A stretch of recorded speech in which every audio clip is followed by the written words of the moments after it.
The panda. No, sorry, I mean the panda. Yes, thank you. Yes. These animals have several differences and similarities, though they have been seemingly inseparable for centuries of scientific study and a millennia of culture and tradition. This may seem strange because they look quite different, so why have they been connected for so long? Let's get to the bottom of this natural history mystery together.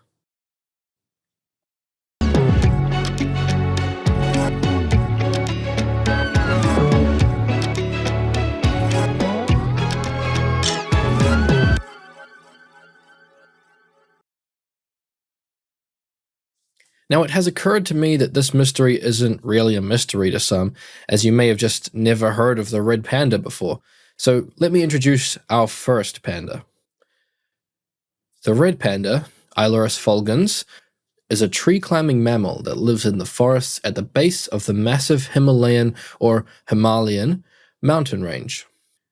They are mostly herbivorous and are indisputably the cutest animal on planet Earth, beating both pine martens and meerkats.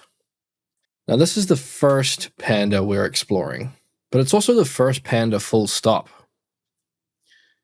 Earliest existing records of the word panda refers to the red panda in 1825 by one Georges Frédéric Cuvier, where he describes the animal in Western science for the first time. He also had this really cute little drawing done for his book. It is thought by a few people who know more than me that the word panda actually comes from a Nepali term meaning bamboo eater.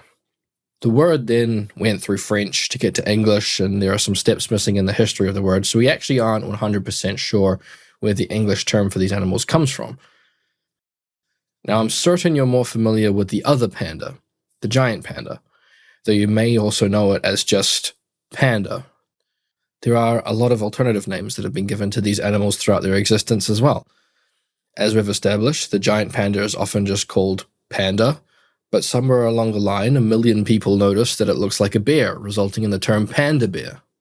In Chinese languages alone, there are 20 names for the animals, seemingly acknowledging their bear-like appearance in many of them as well, with names translating to spotted bear, bamboo bear, or even bear cat. No, not you.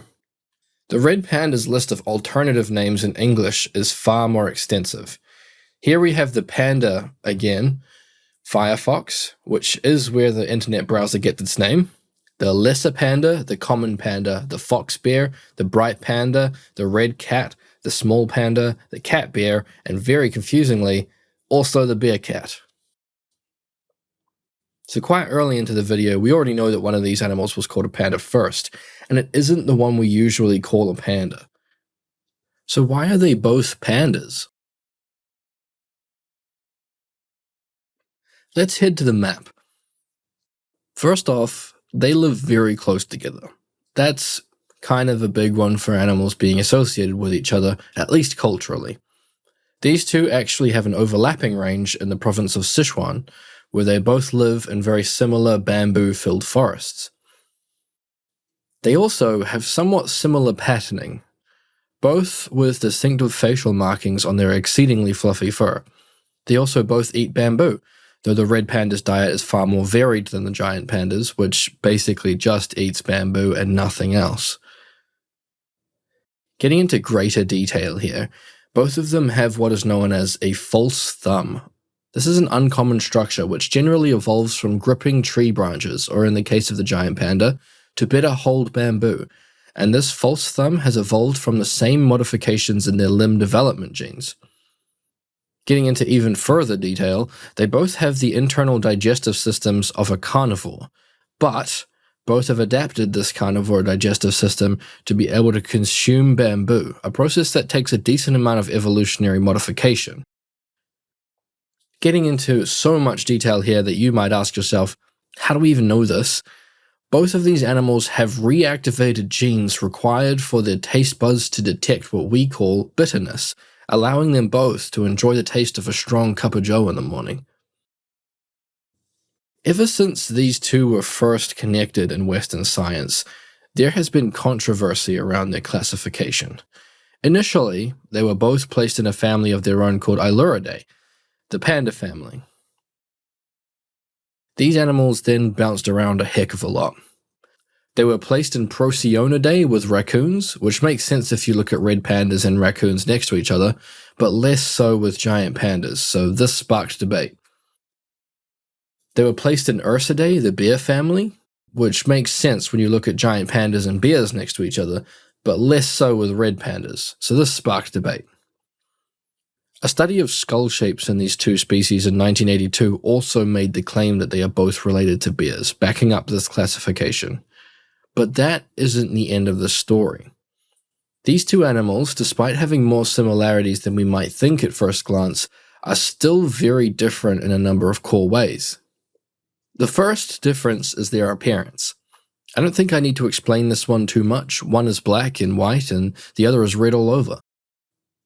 The second big difference is behavior and communication. Giant pandas primarily rely on scent to communicate with one another and are generally quiet species that will sometimes produce noise, while red pandas will use vocal or physical communications a lot more often.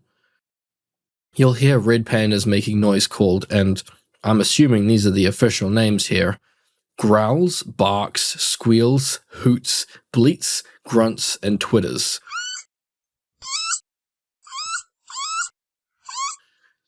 Aside from noises, you'll also see them raise onto their hind legs to both play fight and fight fight. Unfortunately, it's difficult to describe how giant pandas communicate with smell through a video, so you're just going to have to close your eyes and imagine what kind of smells these animals produce. They do bathe surprisingly often though, so maybe it's nice? What I can say is that giant pandas have scent glands that secrete a waxy substance from under their tail, that according to people that know more than me, is quite a strong smell, but I cannot, for the life of me, find a source that describes the smell itself. So if you know what it smells like, please feel free to describe it in the comments in great detail. Also, fun side fact, giant pandas eat so much bamboo that, according to people who know more than me, their feces don't smell bad as such. Kinda just smells like bamboo, which I would call more of a neutral smell for those who are unfamiliar with bamboo. But enough about panda poop, let's discuss behaviors. Red pandas are arboreal, which means they spend most of their life in trees, while giant pandas spend most of their life falling out of them. They do both live pretty solitary lives though.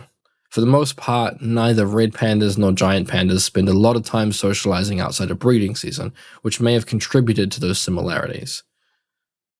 So this places us back in that panda conundrum. What actually are these animals?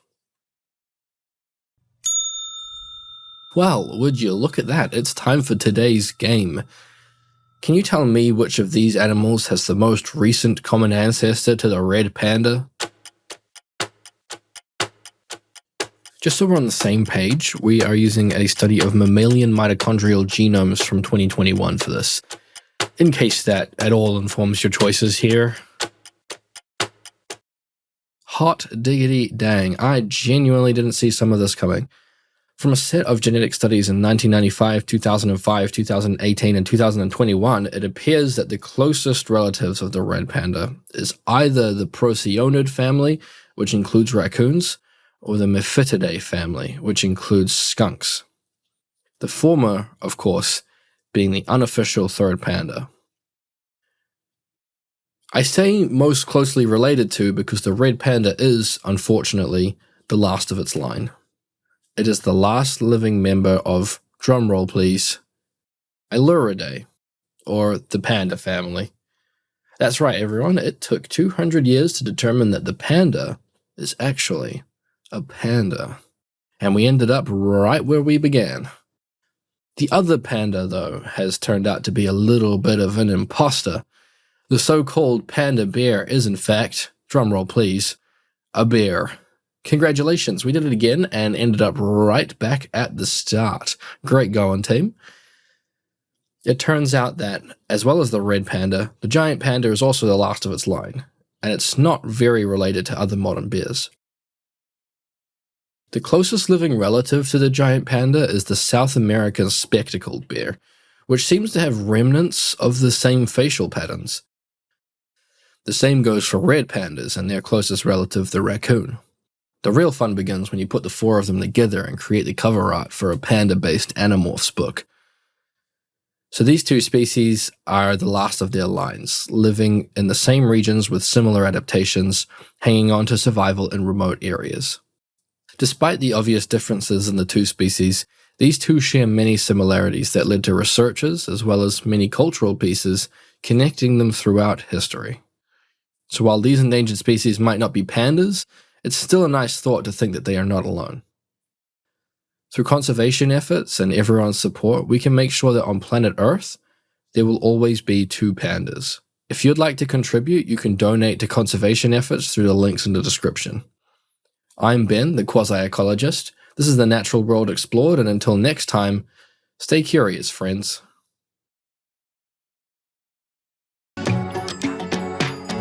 The first difference is their appearance. I mean, come on, like, obviously.